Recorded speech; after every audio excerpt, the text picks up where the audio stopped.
pues muchas gracias por acudir a nuestra nueva tertulia con Paelo. Hoy contamos con Veracruz Miranda, que es doctora en Historia por la Universidad de Barcelona, es profesor en la Universidad Rey Juan Carlos de Madrid y es investigadora de referencia en la figura del príncipe de Viana, sobre el que ha publicado varias monografías en estudios sobre identidad, guerra y territorio en la Baja Edad Media. Además es miembro de Historiadores de Cataluña, donde defiende una visión despolitizada de la historia. Como comentábamos en la previa, pues es necesaria para entender figuras históricas que no caben en la delimitación arbitraria de una comunidad autónoma o incluso de un país. En resumen, es una buena referencia para conocer a un príncipe cuyo papel en la historia se sale del ámbito del Reino de Navarra y que es mucho más interesante que la visión reducida que en general nos llega. Y sin perder mucho más vuestro tiempo, damos voz a Veracruz para que nos cuente lo que de verdad interesa. Pues buenas tardes, muchas gracias. Es un placer, voy a compartir la pantalla. Es un placer estar esta tarde como si estuviera en Navarra. Ahora no sé compartir la pantalla. Para hablar de un príncipe que, aunque yo soy catalana, lo tengo yo muy en mi corazón, ¿no? Llevo más de, con la broma son 20 años ya trabajando, ¿no? Y lidiando con la figura del príncipe de Viana. Y más sobre todo este año que se celebra ese 600 aniversario del nacimiento del príncipe de Viana. Yo, como ya me habéis dicho, ¿no?, en la introducción, voy a intentar dar una visión, otra visión del príncipe, ¿no?, desde ese Mediterráneo o desde la Corona de Aragón. Realmente mi investigación, mi tesis doctoral es el príncipe de Viana en la Corona de Aragón. Y voy a intentar, ¿no?, completar, por así decirlo, la visión que se tiene del príncipe, que a veces, ¿no?, y desde Navarra, ¿no?, se le encasilla en Navarra.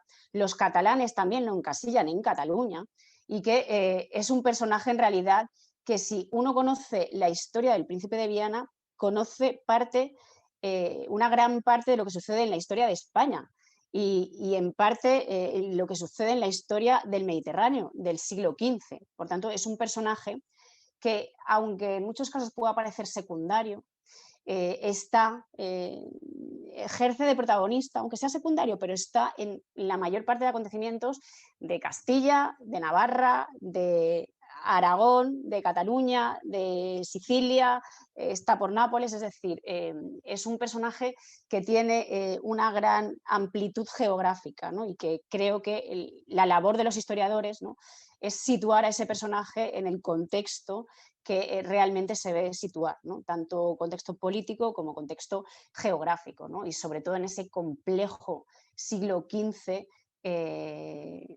español, que para entenderlo no se puede solamente uno centrarse en un territorio, porque si no sería incomprensible, ¿no? Y por eso mi objetivo es ver, ¿no?, el príncipe de Viana desde otro escenario, ¿no?, desde otra perspectiva, ¿no?, más alejada o bastante más alejada de lo que sería Navarra. Don Carlos de Aragón y de Navarra, heredero del Reino de Navarra, y así nace heredero del Reino de Navarra, vive en dos grandes escenarios, o yo lo sitúo en dos grandes escenarios, ¿no? Ese Reino de Navarra, y ahí he puesto 1422, porque recordemos que nació en Castilla, nació en Peñafiel, en el territorio, ¿no?, de su padre, de Juan II de Aragón, y estuvo el primer año en Castilla. Por tanto, su presencia en el Reino de Navarra, ¿no?, la podemos situar desde 1422 hasta 1456, realmente la mayor parte de su vida, ¿no? Él muere en 1461 y, por tanto, la mayor parte de su vida ¿no?, se inserta dentro de ese escenario navarro. Pero hay otro gran escenario que ocupa menos tiempo, menos espacio cronológico, pero que realmente marca a nivel político la figura del príncipe, y yo creo que también a nivel personal. Y si no se hubiera muerto, ¿qué hubiera pasado? Y eso no lo sabemos, no lo podemos saber, pero sí que ese escenario de la Corona de Aragón le marcó mucho sus últimos años, ¿no? Y marcó mucho las cuestiones políticas de ese momento, ¿no? En ese reino de Navarra, y haciendo un resumen, no me voy a adentrar ya, desde Navarra es de sobra conocido todos los acontecimientos que allí sucedieron, ¿no? Pero el príncipe parte de Navarra en un contexto muy determinado, ¿no? En plena guerra civil entre él y su padre, y además habiendo sido desheredado por su padre. Es decir, mantenía el título de príncipe de Viana, pero Juan II pues, le había castigado por haber sido un hijo desobediente, quitándole la herencia, no le quita el título, pero como el príncipe dice, ¿no? Luego querrá recuperar ese título para que hay esa herencia, ¿no? Esa sucesión al trono, ¿no? Para que sus títulos no fueran en el aire. No me voy a detener en el tema del Reino de Navarra porque si no sería imposible, y sí que me voy a detener en ese escenario, ¿no? De la corona de Aragón, que comienza en 1456 y que sale del reino de Navarra porque es llamado por su tío, el rey Alfonso el Magnánimo, el rey de Aragón, que está en Nápoles, y le llama para, en las cartas pone que el rey le llama, ¿no? Para que se acerque, ¿no? A esa corte. Alfonso quiere hablar con el príncipe quiere buscar la mediación de su tío. Yo creo que no solamente será un interés político, sino que también hay otro interés cultural detrás de acercarse, ¿no? De ir hacia ese reino de Nápoles. Y el príncipe va a comenzar un largo viaje, realmente, partiendo de Navarra en 1456, en ese contexto de guerra civil que prefiere alejarse de esa guerra civil, y así lo dice en algún documento, que el estruendo de la guerra no le gusta nada, prefiere, ¿no? Los libros a las armas, siempre lo ha preferido, ¿no? Por tanto, en ese contexto de guerra civil no se debería sentir muy a gusto, ¿no? Parte de Navarra para dirigirse a París. Se dice que está en París, en la corte del rey de Francia, para luego pasar por Milán, luego continuar, ir a la corte pontificia de Roma, para luego terminar en Nápoles, ¿no? Esa llamada de Alfonso el Magnánimo o esa necesidad del príncipe de ir a buscar la mediación de su tío, el rey de Aragón, le va a llevar, ¿no? Por este gran viaje, en realidad, porque si miramos kilómetros, Navarra-París está en parte de Pamplona, y hacia París 800 y pico kilómetros, de París a Nápoles otros tanto, en pleno siglo XV, ¿no? Lo que supuso ese gran viaje del príncipe. Va a tardar casi un año en realizar ese viaje, ¿no? Y en llegar a Nápoles. Por desgracia, es un gran viaje del que apenas hay documentación, del que apenas se conservan datos.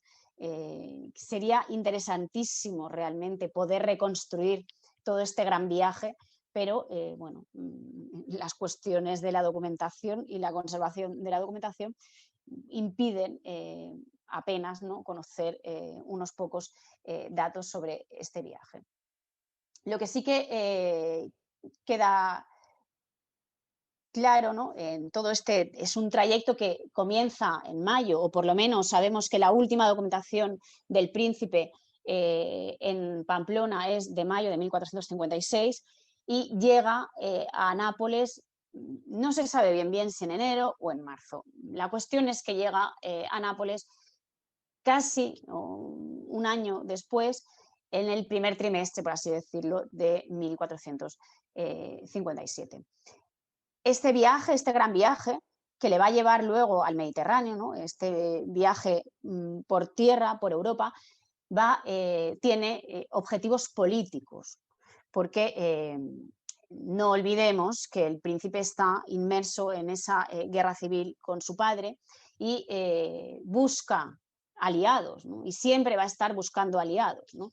Aquí también deberíamos dejar un poco de lado ese victimismo del príncipe, que era víctima de su padre y pobre, los acontecimientos le llegaban y le venían. No, él también va a intentar buscar aliados. Ya había intentado en la guerra aliarse, y así lo había conseguido, con Castilla, y va a continuar buscando aliados. Evidentemente no es fácil y no le será fácil, ¿no? Pero ese es uno de los objetivos políticos, ¿no?, de ese viaje y ese destino, ¿no?, a la corte del rey de Aragón en Nápoles. La primera parada, la primera detención es en Francia, en París, en la corte del rey de Francia, evidentemente buscando aliados, pero ya se había adelantado Juan II en aliarse con el rey de Francia, así que será poco fructífero. Otra parada que sí que tenemos constancia es en noviembre de ese mismo año, de 1456. El príncipe pasará una semana en noviembre en la corte de los duques de Milán. Y ahí está la imagen de Francisco Sforza, el duque de Milán, y esta yo diría que es una parada no tan política, sino que ya era una parada más cultural y más destinada, ¿no?, a esa afición del príncipe por la cultura, por los libros, por ese estudio, por ese saber, ¿no?, que también es otra de las facetas remarcadas del príncipe de Viana. En ese momento, los duques de Milán tienen una de las maravillosas bibliotecas humanistas de ese momento. De hecho, luego el rey de Aragón va a copiar la biblioteca de los duques de Milán. Por tanto, intuyo, porque no se sabe a ciencia cierta, pero yo intuyo que esa estancia en Milán, de esa semana en Milán, una de las cosas fue disfrutar de esa maravillosa biblioteca de los duques de Milán, ¿no? Continúa el viaje, solo está en Milán una semana, se sabe que está en Milán una semana, poco sabemos que va también a la corte pontificia a buscar también ese apoyo del Papa, en ese momento Calixto III. Evidentemente tampoco va a conseguir grandes apoyos, y para llegar a su destino final, que era la corte de Nápoles de su tío Alfonso el Magnánimo, ¿no? El rey de Aragón, que desde la conquista de Nápoles había dejado sus territorios peninsulares en manos de su mujer, la reina María, y él se había quedado ya en Nápoles, donde nunca más volverá a la península y donde el rey de Aragón muere, ¿no? Por tanto, tenemos este primer viaje, por así decirlo, ¿no?, del príncipe, esa partida de Navarra en busca de esa mediación política del rey Alfonso, y no solamente un viaje de tipo político, ¿no?, sino también un viaje de tipo cultural, ¿no? Y sobre todo va a ser esa estancia en Nápoles, en el reino de Nápoles, donde va a estar un año. Lamentablemente apenas tenemos documentación, así que poco podemos reconstruir de ese tiempo en que el príncipe pasa en la corte de Nápoles. En ese destino, ¿no?, en esa búsqueda de la mediación de su tío, el rey Alfonso, la mediación en la cuestión política de Navarra, de esa guerra civil, pero el rey Alfonso es hermano de Juan II de Navarra, es decir, ahí hay unas mezclas de cuestiones políticas y cuestiones familiares, ¿no? Pero esa estancia del rey de Nápoles, en la corte del rey de Nápoles, de la que apenas conocemos, sí que va a marcar el último, por así decirlo, trayecto del príncipe de Viana, tanto a nivel político como a nivel cultural. Ahí el príncipe va a tener la gran ocasión de rodearse, de juntarse y de conocer a los mejores humanistas del momento. Estamos en Italia, el humanismo y ese renacimiento que comienza antes que en el resto de Europa, y el príncipe va a tener ese gran placer, ¿no?, de poder disfrutar de ese ambiente, ¿no?, en un ambiente donde están los mejores poetas, los mejores escritores, los mejores humanistas, los mejores copistas, ¿no? Es un gran ambiente cultural. El rey Alfonso así lo había hecho, ¿no? Había construido una gran corte cultural en ese Castelnuovo de Nápoles que se ve ahí en esta imagen. Y además, no solamente esa gran corte, sino que había construido una magnífica y grandísima biblioteca. Una biblioteca que además tenía escritorio propio. Por tanto, tenía una gran cantidad de libros, ¿no? Se dice que el rey Alfonso en las campañas militares a medianoche se levantaba y pedía una luz para poderse a leer, porque era un gran aficionado a la lectura y a los libros, como también lo fue el príncipe de Viana, y además era el mismo rey Alfonso el que iba a buscar y adquirir diversos los volúmenes o los libros que consideraba que le faltaban y que no tenían. El príncipe se encuentra en esa gran corte, con esa gran biblioteca, y se ve luego en la documentación que va además a aprovechar ese scriptorium para pedir copias de muchos libros, de Séneca, de Tito Livio, de muchos autores grecolatinos, ¿no? En ese humanismo y en esa vuelta a los valores clásicos, ¿no? Y en esa necesidad de releer, ¿no? O de leer y de traducir, ¿no? Esos clásicos, ¿no? Aprovecha también esa estancia en Nápoles para realizar la traducción de la Ética a Nicómaco de Aristóteles, ¿no? Esa primera traducción de la Ética en castellano, la hizo el príncipe durante su estancia en Nápoles. Ahí estaba en ese gran ambiente cultural, ¿no? Que aprovechó para el estudio, para la lectura, para la traducción, para adquirir copias, ¿no? Y ampliar su biblioteca. Por tanto, esa estancia napolitana del príncipe marca esa faceta cultural de sus últimos años, indiscutiblemente, ¿no? También marca la composición de su biblioteca. La biblioteca del príncipe de Viana está toda en el inventario de los bienes que se hicieron tras su muerte, y se ve y se observa que muchos de los volúmenes son los que pide una copia en Nápoles, ¿no? Aprovechando que estaba ante obras nuevas que no se conocían, que pues tenía al alcance unos copistas que le podían realizar copias, ¿no? Y gran parte de su biblioteca la va a construir, ¿no? Gracias a esta biblioteca de Alfonso el Magnánimo, ¿no? Por tanto, esa estancia napolitana del príncipe marca la parte cultural y también marcará su parte política, porque estando en Nápoles el rey Alfonso muere en 1458. Tras la muerte, al morir el rey Alfonso, la sucesión de Aragón, el reino de Aragón, la corona de Aragón pasa a manos de Juan II de Navarra. Por tanto, tenemos a Juan II en Navarra, a Juan II en Aragón, y el príncipe debe ser, ¿no?, el siguiente en la sucesión al trono, y en este caso el trono de Aragón. El trono de Navarra, y no voy a meterme en si Juan II, además de usurparle el trono, le usurpa esa herencia y le quita herencia, ¿no? A favor de la infanta pequeña Leonor. Y aquí el príncipe se va a ver otra vez, ¿no?, en tener, ¿no?, otra herencia, y en este caso, ¿no?, la herencia de los reinos que forman parte de la corona de Aragón. A partir de ese momento el príncipe se va a reconocer como primogénito de la corona de Aragón, y príncipe de Navarra y príncipe de Aragón, y así él se intitula y firma en la documentación, pero evidentemente su padre no le va a costar, ¿no?, ese reconocimiento. Por tanto, ese viaje, ¿no?, va a marcar esa faceta cultural, como ya he explicado, ¿no?, y esa nueva faceta, ¿no?, de la primogenitura, de la herencia de los territorios de la corona de Aragón. El príncipe, a partir de ese momento, va a intentar, no recuperar, pero intentar que su padre, ya que el reino de Navarra y la herencia de Navarra la tenía bastante perdida, va a intentar, ¿no?, conseguir que su padre le nombre, ¿no?, y le reconozca oficialmente y legítimamente, ¿no?, como el heredero de la corona de Aragón.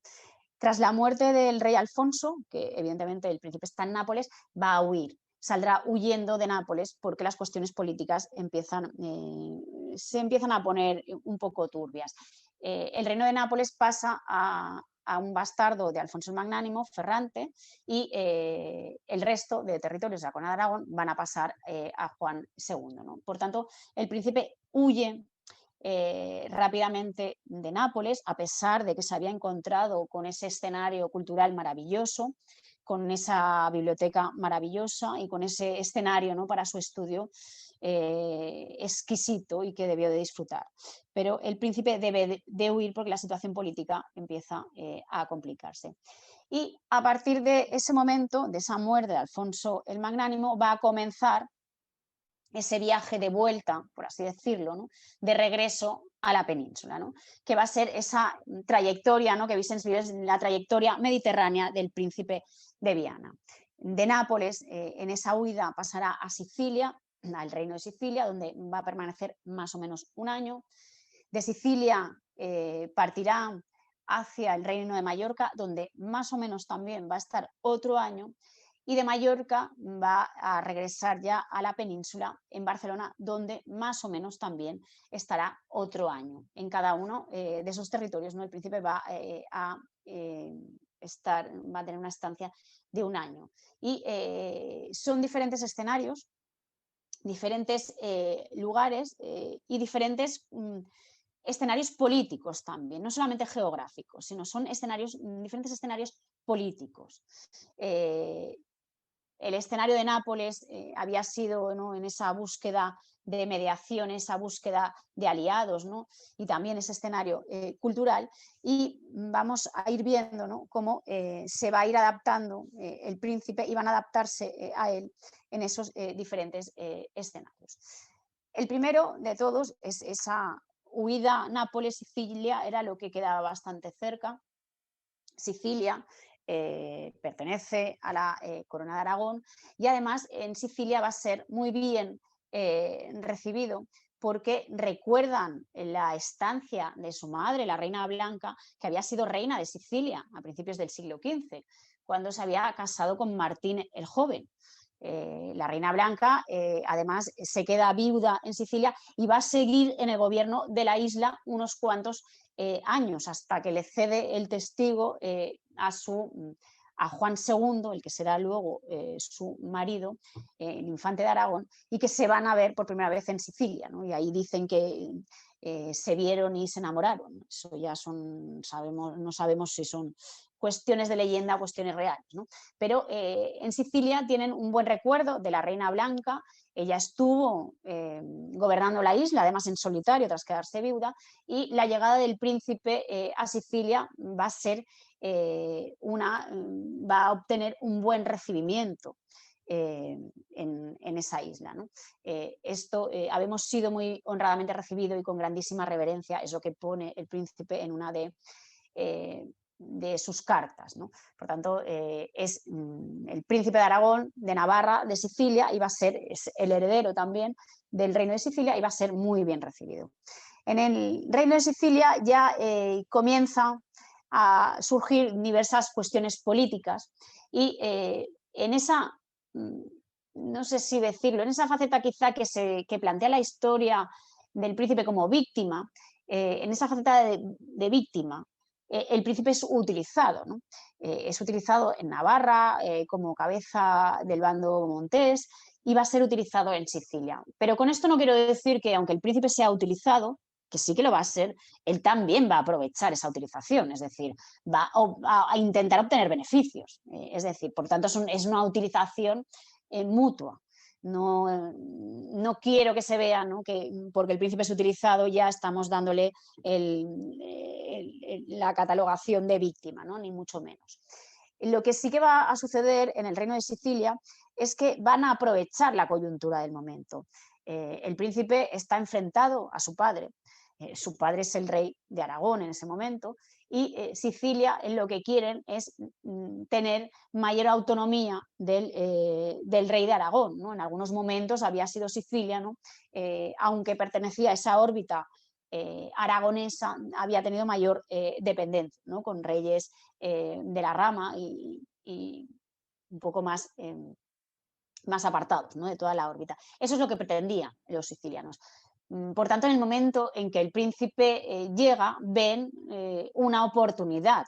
En esa coyuntura de padre e hijo enfrentado, del rey y el primogénito, que está además suplicando ser reconocido primogénito en Navarra y ser reconocido primogénito en Aragón, pues van a arroparle, por así decirlo, y apoyarse en el príncipe de Viana, ¿no? Intentando convencerle, ¿no? Para que fuera el gobernador de la isla.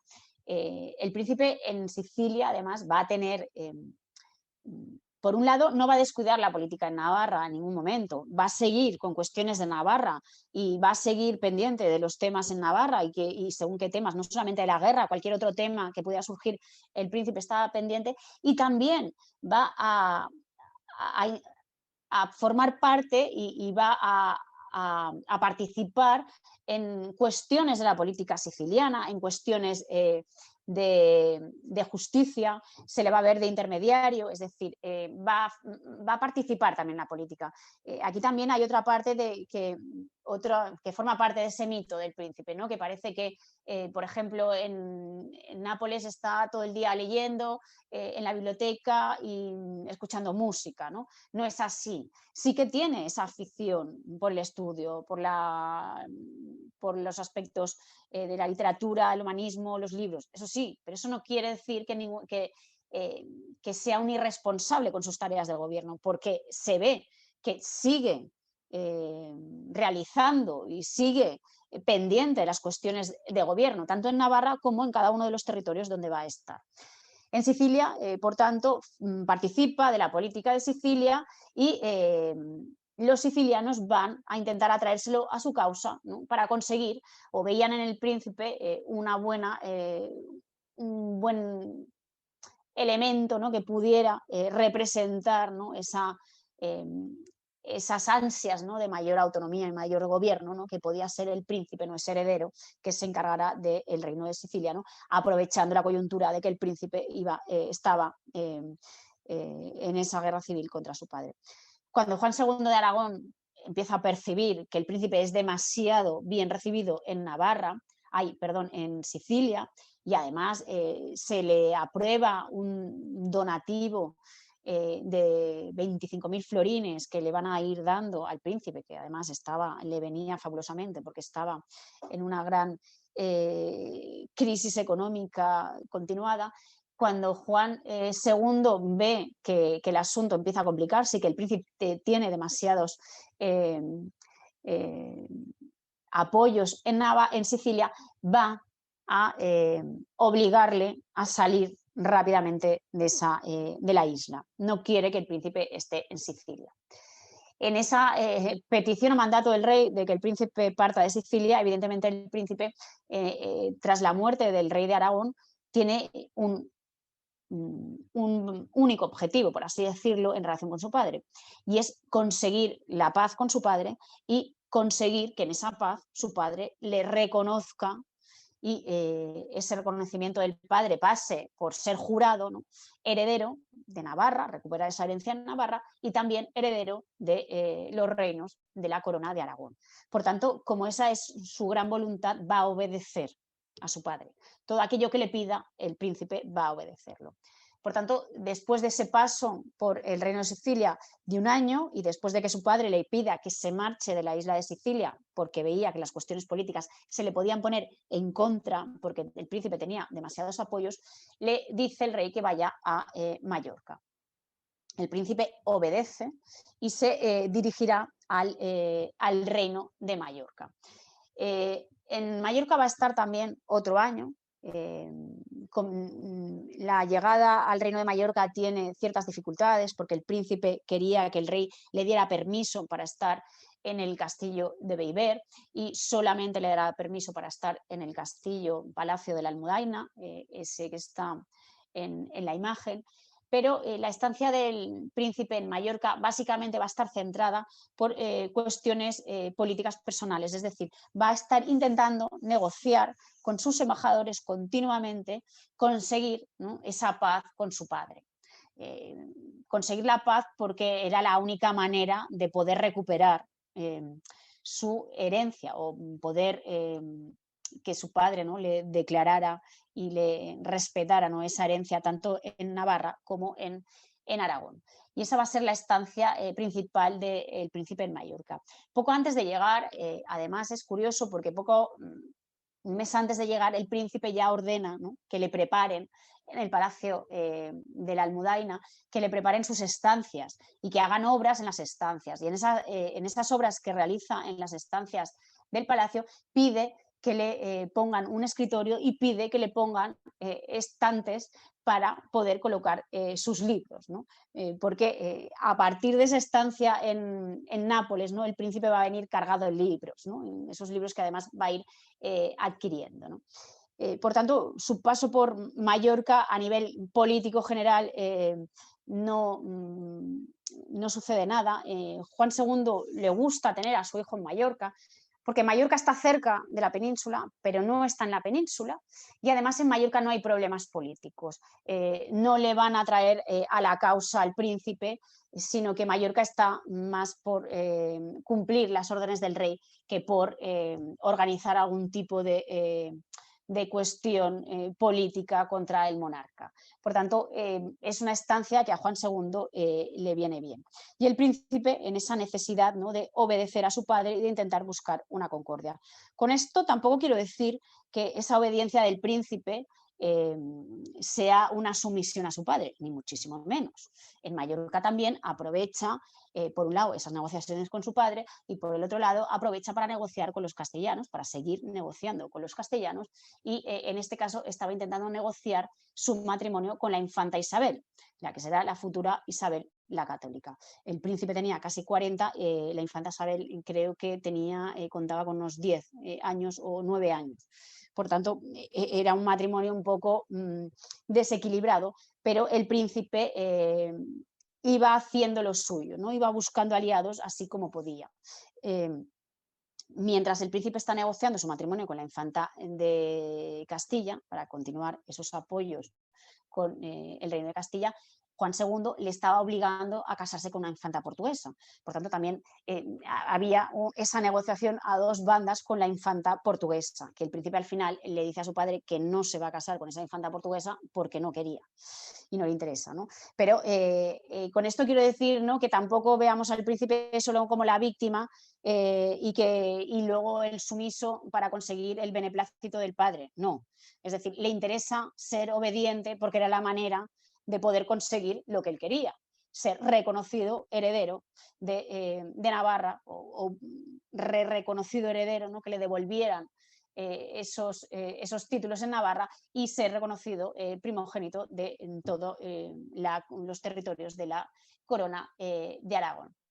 El príncipe se va de Mallorca y no se va de Mallorca porque su padre se lo ordene. Según él dice, se va de Mallorca porque le sientan mal los aires de la isla. Realmente Juan II no quiere que el príncipe salga de Mallorca. Estaba perfectamente ahí, no molestaba. Lo tenía controlado y lejos pero cerca, ¿no? Pero el príncipe se marcha de Mallorca porque no le sientan bien los aires de la isla. No sabemos si solamente eran cuestiones de salud, que sí que tenía problemas de salud y llevaba tiempo arrastrando problemas de salud, sino había algo más. El príncipe se va de Mallorca y llega a Barcelona. Y llega a Barcelona en 1460, en marzo de 1460. Ahí tendrá el maravilloso recibimiento, ese gran recibimiento, y eso es un cuadro actual, bueno, no tan actual, pero bueno, que se ve el gran recibimiento del príncipe de Viana por las calles de Barcelona. Él es el heredero, es el primogénito, aunque su padre no lo reconozca, lo reconocen absolutamente todos los reinos, ¿no?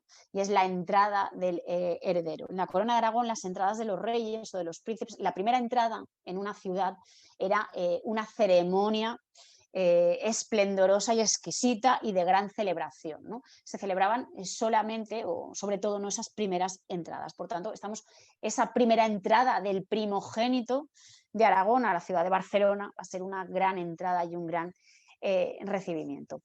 En Cataluña el príncipe va a estar también un año en este caso porque le vendrá la muerte, ¿no? Él muere en 23 de septiembre de 1461 y había llegado a Barcelona en abril de 1460, ¿no? Aquí estamos en otro escenario, es un escenario que también un año no llega al año y medio y también un escenario complejo a nivel político, no solamente para el príncipe, sino para el rey, para Juan II y todo el problema que había en Cataluña. No me voy a detener en estos primeros meses del príncipe, tampoco el príncipe está ahí, consigue una concordia con su padre, consigue esa firma de la concordia. En esa firma de la concordia igualmente no está el reconocimiento de esa primogenitura, en realidad poco obtiene, un aparente momento de paz con su padre y de tranquilidad. Hasta que en diciembre de ese mismo año, en diciembre de 1460, el príncipe es llamado por el rey. Juan II estaba en Lérida porque iba a convocar unas cortes, tenía que convocar cortes y las convoca en Lérida. Y el príncipe es llamado por su padre. El príncipe cree que va a Lérida a ser reconocido, ¿no? Ya que le juren heredero de Aragón. Pero su padre tenía otros planes y es que lo detiene a su hijo el 2 de diciembre de 1460. Lo detiene porque le acusa, y en eso no le falta razón, no hay que decirlo, le acusa que estaba negociando en secreto con los castellanos, y realmente el príncipe estaba negociando en secreto con los castellanos, y una de las cosas que estaba negociando era ese matrimonio con la infanta Isabel. Por tanto, el rey no se inventaba, ¿no? Pero quizá, ¿no?, ese castigo fue en exceso y detiene al príncipe de Viana. Aquí comienza otro importante proceso político en el que el príncipe va a ser protagonista y dentro de la política de Cataluña. En ese momento el príncipe lo detienen y va a ser también utilizado, como había sido en parte utilizado en Sicilia, va a ser utilizado en Cataluña por las instituciones catalanas. La Diputación del General y el Consejo de Ciento de Barcelona van a comenzar un intenso proceso de negociación, va a durar unos 3 meses, con el rey, con el envío continuo de embajadas para conseguir la liberación del príncipe de Viana. Aunque pareciera que el único objetivo, el principal objetivo era la liberación del príncipe, lo que el príncipe ya le estaba bien, ¿no?, que velaran por su liberación, en realidad la Diputación del General tenía otros intereses, eran otros intereses políticos, y lo que hicieron es aprovechar al príncipe para enfrentarse al rey. Era una manera de poder enfrentarse directamente a Juan II. De hecho, en ese proceso de negociación, es un largo y intenso proceso de negociación, una negociación judicial en muchos términos. Al final, la Diputación del General va a convocar el Somatén, ¿no?, ese ejército en toda Cataluña, para que se levante para pedir esa liberación del príncipe de Viana. Cuando la Diputación convoca el Somatén, evidentemente a Juan II no le queda otra cosa que recular y liberar al príncipe. Estaba en guerra en Navarra, nada más le faltaba una guerra en Cataluña, que evidentemente la tendrá al año siguiente, pero en ese momento prefiere que no haya ninguna guerra en Cataluña. Así que Juan II libera al príncipe de Viana y la Diputación del General y el Consejo de Ciento van a negociar en unas capitulaciones, las capitulaciones de Villafranca, del Penedès, unas capitulaciones en el que el rey sale mal parado y unas capitulaciones que son el resultado en realidad de ese pulso de poder entre la Diputación del General y Juan II, con la excusa el príncipe de Viana. Y en esas capitulaciones uno de los puntos es que el rey no puede entrar en Cataluña sin el permiso de los diputados del General. Por tanto, son unas capitulaciones en las que van a limitar en gran medida el poder del monarca, que serán los objetivos que pretendían la Diputación del General y que en la detención del príncipe vieron la excusa perfecta y la bandera perfecta para levantarse y alzarse contra el rey. En esas capitulaciones sí que el príncipe, además de haber conseguido su libertad, el príncipe va a ser nombrado primogénito de la corona de Aragón y va a ser jurado como tal, y al rey no le va a quedar más remedio que reconocer a su hijo, ¿no?, oficialmente como primogénito de la corona de Aragón. Quiero decir que el príncipe es aprovechado por la Diputación y, de hecho, él pedía y solicitaba en ese proceso de negociación de las capitulaciones de Villafranca, solicitaba ir en persona a hablar con los diputados para negociar, ¿no?, porque él se cree que es el foco, ¿no?, y el centro de la negociación de las capitulaciones. Los diputados le dicen que no quieren hablar con él, que no hace falta, que lo que él propone les da igual, ¿no? Y ahí se ve perfectamente, ¿no?, cómo el príncipe es utilizado por la Diputación más que nada para poder negociar, ¿no?, y, ¿no?, y atreverse, ¿no?, a ir en contra del rey. El príncipe cree que es el gran protagonista, pero en realidad era una lucha de poder que él no tenía nada que ver en todo esto. El príncipe es jurado, primogénito de Aragón, pero muere el 23 de septiembre de 1461. Su muerte más o menos inesperada, aunque cabe decir que llevaba tiempo que se encontraba mal. Ahí la muerte del príncipe también comienza otra parte de la leyenda y todos esos elementos de leyenda de si había sido envenenado por la madrastra, por Juana Enríquez, porque claro, la figura de la madrastra, que no quería al príncipe, quería a Fernando, etcétera, etcétera, ¿no? El príncipe muere de una pleuresía, llevaba tiempo que se encontraba mal, hay otros episodios suyos anteriores que se encontraba mal y el tema del envenenamiento forma parte, ¿no?, de esa leyenda del príncipe, ¿no?, que si uno mira, ¿no?, tiene muchos elementos de leyenda, ¿no? Cuando se muere el príncipe, esa bandera o esa excusa que había utilizado la Diputación del General para alzarse contra Juan II desaparecía, ¿no? Se les había muerto la excusa. Así que lo que van a hacer los diputados del General es que si el príncipe había servido en vida, va a servir también como excusa tras su muerte. Y comienza, ¿no?, otra parte de otra visión del príncipe de Viana, otra representación del príncipe de Viana, que va a ser la de San Carlos de Viana o San Carlas de Viana. El príncipe, el primogénito de Aragón, se va a transformar en santo. Tal cual muere, en el mismo momento de su muerte o a las pocas horas de morir, el príncipe comienza a hacer milagros. El cuerpo del príncipe comienza a hacer milagros. Está expuesto en el Palacio Real de Barcelona, en la Sala Mayor del Palacio Real de Barcelona, y según las crónicas de la Diputación del General y según las crónicas del Consejo de Ciento, el príncipe comienza a hacer milagros. Toda aquella persona que se acerca a tocar, a venerar el cuerpo, se cura de sus dolencias.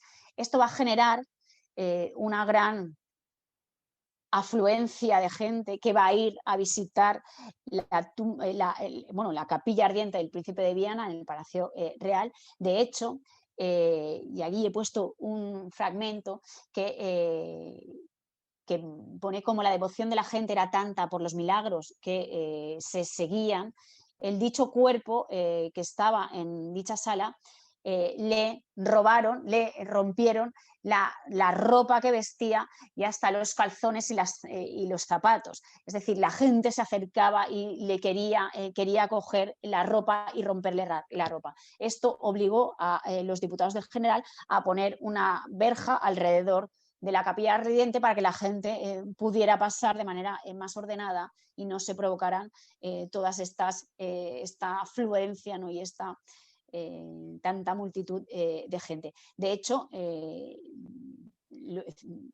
el cuerpo lo metieron dentro del ataúd y la gente seguía arrancando la tela que recubría el ataúd del príncipe de Viana, ¿no? Estamos ante esa transformación de la figura, ¿no?, del primogénito de Aragón en San Carlos de Viana, ¿no?, en un santo, ¿no? es una de las utilizaciones también políticas del príncipe, porque solamente aparecen los milagros en los diarios de la Diputación del General y en los diarios del Consejo de Ciento. Cuando uno se va a las crónicas de Castilla, únicamente aparece que muere el príncipe de Viana, ya está, sin milagros, sin nada más.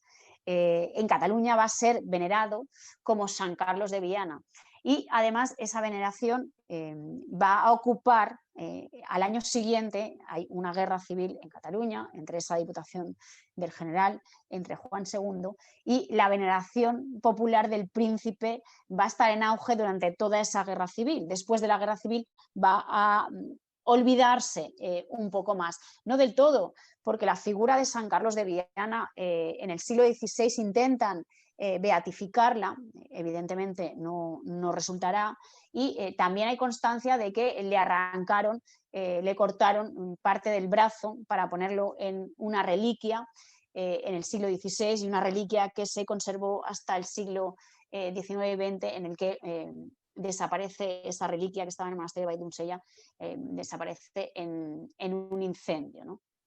Por tanto, esta figura y ese príncipe de Viana en Cataluña tiene una función muy importante, ¿no? Por un lado, esa utilización política por parte de la Diputación del General, ¿no? Y luego ese San Carlos de Viana, que también se dice que una de las capillas de la Catedral de Barcelona estaba dedicada a San Carlos de Viana, ¿no?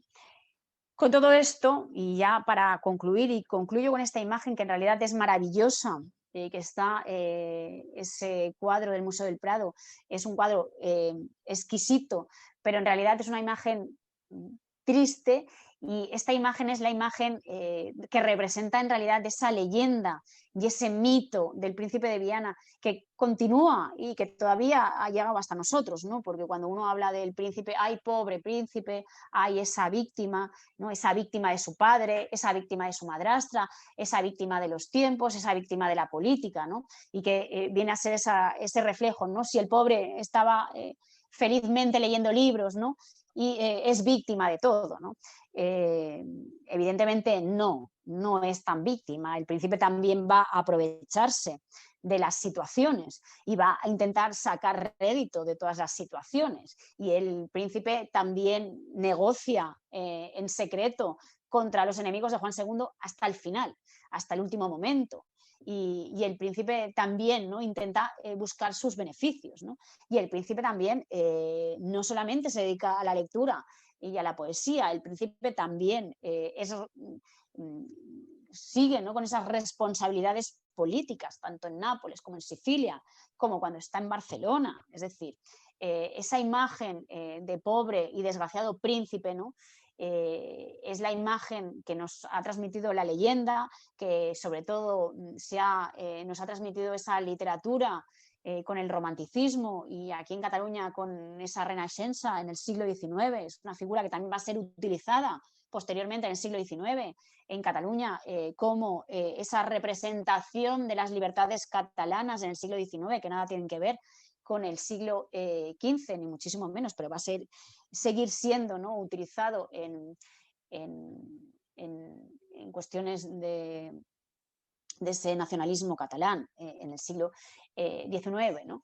Y con esta imagen no quiero decir que en realidad no hay que quedarse con esta imagen del mito del príncipe de Viana, un mito que comienza tal cual, muere, ¿no?, a través de esa santidad y esa santificación, ¿no?, de la Diputación del General, y que hay que verlo, ¿no?, en realidad en todo su contexto.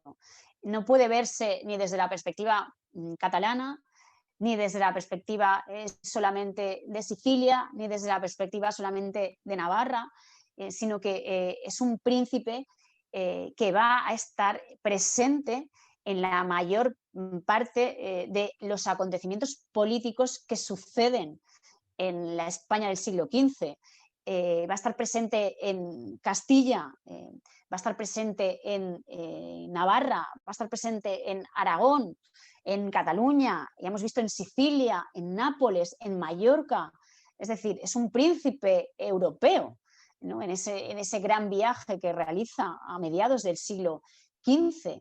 Y además no olvidemos que es un príncipe que tiene sangre castellana, y aragonesa, ¿no? Por tanto, creo que y mi intención ha sido, ¿no?, ofreceros una visión del príncipe desde esa corona de Aragón, pero para concluir que la figura del príncipe de Viena debe de verse, ¿no?, en toda su perspectiva y no la debemos de encasillar en un ámbito geográfico, porque realmente su vida y su trayectoria, tanto vital como política, ¿no?, abarca muchos escenarios geográficos, ¿no?, y muchos escenarios políticos, ¿no?, de mediados del siglo XV. Muchas gracias. Pues muchísimas gracias a ti, Veracruz, porque ha sido una perspectiva muy interesante, francamente.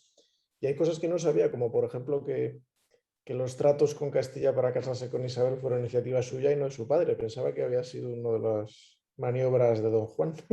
No, no, justamente lo que quería casar el rey era con una infanta portuguesa A y desactivarle del estaba todo, ahí vamos. estaba a todas. A terminar de desactivarle, madre mía. Pues son personajes, el padre y el hijo, que coinciden en algo, y es que las cosas no terminan de salirles bien, ¿no? Porque llegan a construir edificios curiosos, pero acaban, bueno, por lo menos en comparación con el sucesor, con Fernando, son ejemplos de que no todo el mundo llega a conseguir lo que planea, ¿no? No, no, no. Madre mía. Pues realmente muchísimas gracias. Hay partes de esta trayectoria, como lo que estás diciendo de lo que hizo en las islas, formando parte del escenario político de las conspiraciones locales para conseguir más autonomía o más, bueno, como en todas partes buscaban, digamos, las noblezas y las burguesías locales más peso en el gobierno. Y uno se queda, como decías al principio, con la duda de lo que podía haber pasado si este hombre llega a vivir, porque digamos que ofrecía algo más que una excusa, yo creo, tanto en Cataluña como en Sicilia como en otros lugares, le veían como una figura muy distinta de gobernante respecto a su padre. Tenía un enfoque un poquito Sí, distinto, ¿no? Más moderno en todos los sentidos. una oportunidad veían en él, podían ver en él. Madre mía.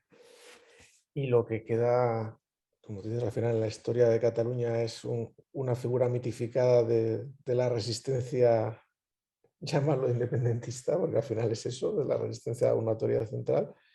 Y en Navarra, pues ese príncipe culto, pero que al final no le vamos a llamar pardillo por respeto, al que acaban arrinconando y que se ve mezclado e incapaz de remediar y de ganar una guerra civil que empieza con él, pero que acaba cargándose el reino.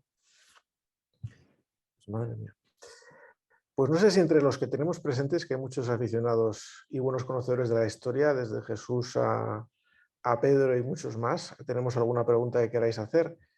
Si queréis, es el momento de abrirse los micrófonos, ya sabéis, abajo a la izquierda, y plantearlas. ¿Se me oye, Miguel? ¿Se te oye, Jesús? Bueno, pues en primer lugar, felicitar a Vera Miranda por esta magnífica conferencia, ¿no? Yo escribí una biografía de Blanca de Navarra. Las relaciones de Blanca, de su madre, a Santa Blanca, esa sí que era santa, realmente con el príncipe son muy importantes para conocer la figura. Concretamente, le hace Freire de la Hermandad del Crucifijo. Yo titulé el libro Blanca de Navarra, prudente y peregrina, casada 2 veces con el heredero de Aragón. Y lo primero que quiero destacar es un poco esa necesidad de conocer mejor la historia de Navarra y la historia de Aragón, la historia común de muchos lazos que nos unen a los reinos de la Corona de Aragón y a Navarra, ¿no? El testamento de Blanca de Navarra es muy interesante porque establece como heredero al príncipe, pero necesita la bendición de su padre, de Juan II. Juan II consideró que no tenía dotes de gobierno y que haber instituido a su abuelo, el Carlos III, el Principado de Viena, para que se entrenase, pues la verdad es que fue un fracaso donde no demostró demasiadas cualidades de gobierno. El problema es que los agramonteses y beaumonteses y los bandos y las banderías de esta temporada de la Baja Edad Media, pues realmente le hicieron al príncipe, que era poco amigo de lides y de luchas, pues se puso con los beaumonteses primero y luego realmente con, en fin, los aliados, y fue sujeto también de las pasiones y los intereses de estos bandos, ¿no? A mí me parece que la figura de Carlos Príncipe de Viana, muy navarra y hispánica, si se quiere, y europea, es muy interesante, ¿eh? Y creo que debería ser este año, pues, motivo, primero, de una dignificación del sepulcro o de Poblet, donde está enterrado. Como sabéis, fueron profanados en la guerra civil los restos y antes, pues también, en fin, San Carlos se vio muy San Carlos, pero realmente no se le ha tenido el respeto que merece la figura, ¿no? Y en segundo lugar, o tercer lugar, un conocimiento, vamos a decir, de este proceso de renacimiento de la España moderna, esos reinos que se van construyendo, los Trastámara primero y después con los reyes de Aragón y Navarra, me parece apasionante. Quiero felicitar a nuestra ponente o conferenciante y animarle a que siga y que se dé una vuelta un poco también por Olite, por escenarios, que se casó con Ana, con Inés de Cleves, también muy influyente en Carlos, y desde luego agradecerle esta aportación muy complementaria con lo que más conocemos por aquí. Gracias, Vera. Muchas gracias. Al hilo de lo que comenta Jesús, ¿sabes si se está haciendo algo en Pauleta sobre el sepulcro y la... No, porque además ese sepulcro que luego decían que no era que era el cuerpo, era de tres personas diferentes. O sea, que se ha quedado Sí, bueno, en claro, estado... los huesos, claro, los huesos...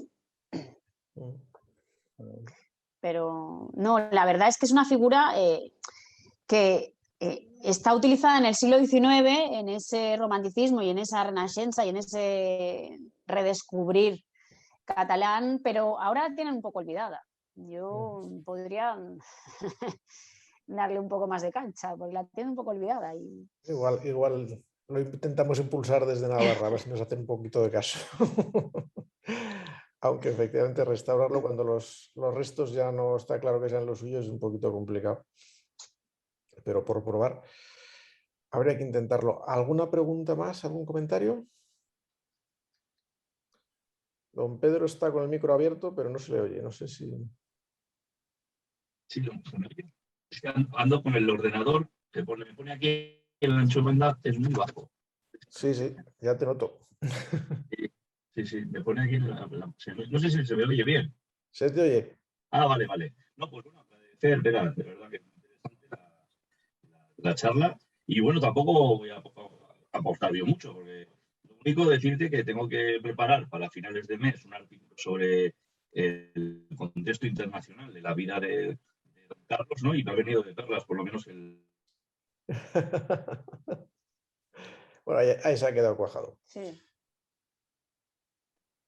Sí, pero lo que me comentaba, efectivamente, consta que le han pedido para una revista regional, para el pregón, una serie de artículos precisamente sobre la vida del príncipe y que efectivamente la documentación y los puntos que has levantado con esta ponencia pues le van efectivamente a venir muy bien para documentarlo.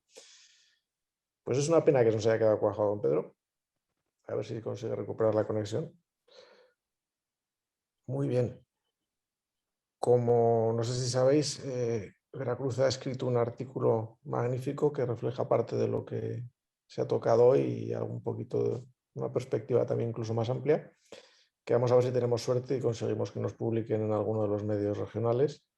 Y si no, nos aseguraremos de que se publica pues, en Navarra Información o uno de los buenos digitales de la zona, porque es para no perdérselo, francamente.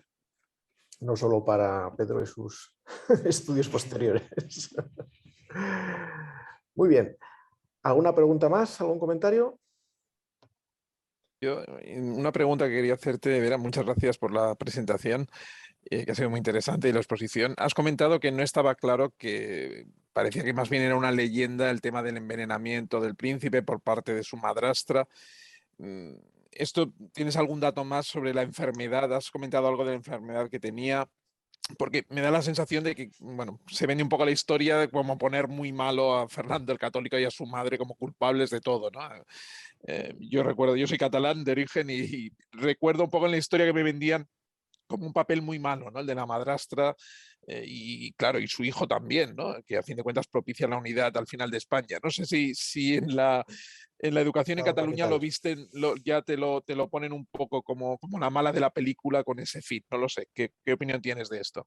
Eso ya no recuerdo, pero sí que ya no solo en Cataluña, es la obsesión que tenemos, bueno, sí, en Cataluña sobre todo, ¿no? Eso de hacer la historia buenos y malos. Y aquí en El Príncipe, vamos, están todos los elementos buenos, malos y Disney. Pero tenemos madrastra, tenemos...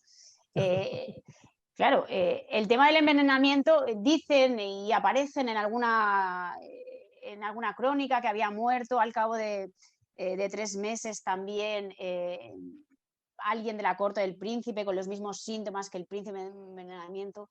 A ver, el diario de la Diputación del General dice que muere de una pleuresía, que tenía mal de costado, llevaba varios días encontrándose mal, o llevaba 20 días, o que se encontraba mal, en septiembre. En las cartas además él lo dice, ¿no? He estado con fiebre, no me puedo levantar, no puedo contestar, ¿no? Hoy que me encuentro mejor voy a contestar, ¿no? Él mismo explica esos últimos tiempos de ese último mes que se encontraba mal, pero realmente también dice que se marcha de Mallorca porque le sientan mal los aires de la isla. Durante la prisión, durante todo ese tiempo que el rey lo tiene en prisión, va pasando de un lugar a otro y también sufre un cólico, creo que es en Morella, tiene que venir un médico, es decir, y en este último viaje, en este tiempo por el Mediterráneo, hay muchos nombramientos de médicos, hay muchos médicos. En Sicilia nombra muchos médicos, en Mallorca nombra médicos, es decir, se ve que había algo de salud, ¿no? Que no estaba del todo, ¿no? Y ahí aprovechan cualquier cosa la madrastra. Luego Juan Enríquez, cuando te lees todo ese proceso, ese intenso proceso de negociación en la Diputación del General, Juana Enríquez, que es la mediadora entre Juan II y el príncipe, la relación entre entre Juan Enríquez y el príncipe es muy buena. Ella es la que le va a buscar, la que va a liberarle, y el príncipe quiere hablar con Juana Enríquez para conseguir esa mediación con su padre. Es decir, Juana Enríquez no se ve en la documentación como ese personaje y esa madrastra tremenda y terrorífica que la plantean, ni muchísimo menos. Pero claro, la leyenda ya empieza desde el mismo momento en que el príncipe empieza a hacer milagros. Ahí ya comienza una parte de leyenda necesaria para levantar luego, no solamente la Diputación, sino en la guerra civil levantan, aparte de un pueblo, con esa excusa del santo. Es una utilización política hasta Claro. después de su muerte. Y Digamos luego que ya la tradición viene de lejos, vamos, en ese sentido. Sí, y además las cosas parece que se repiten y que siempre son, ¿no?, lo mismo. La Diputación del General no sé qué hace ahí con el rey, siempre hay problemas. Efectivamente.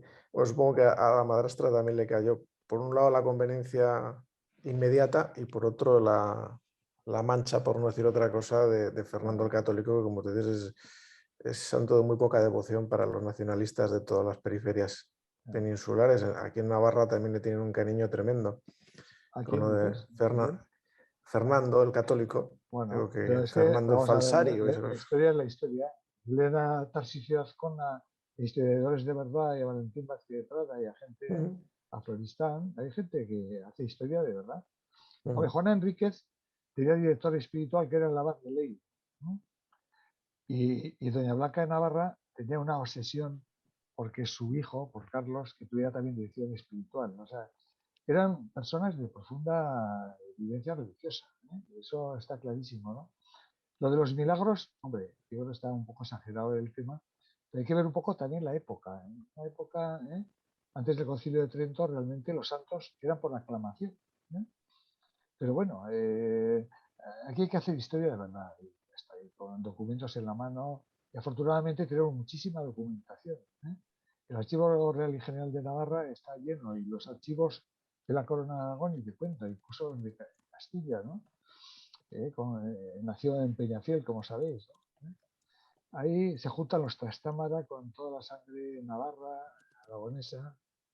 En fin, es muy interesante la época, ¿no? Pero había, en todos los reinos, había sus enfrentamientos banderizos, que realmente aquí los padecimos, y dieron al traste con el reino, que eran los famosos beaumonteses y los agramonteses, ¿no?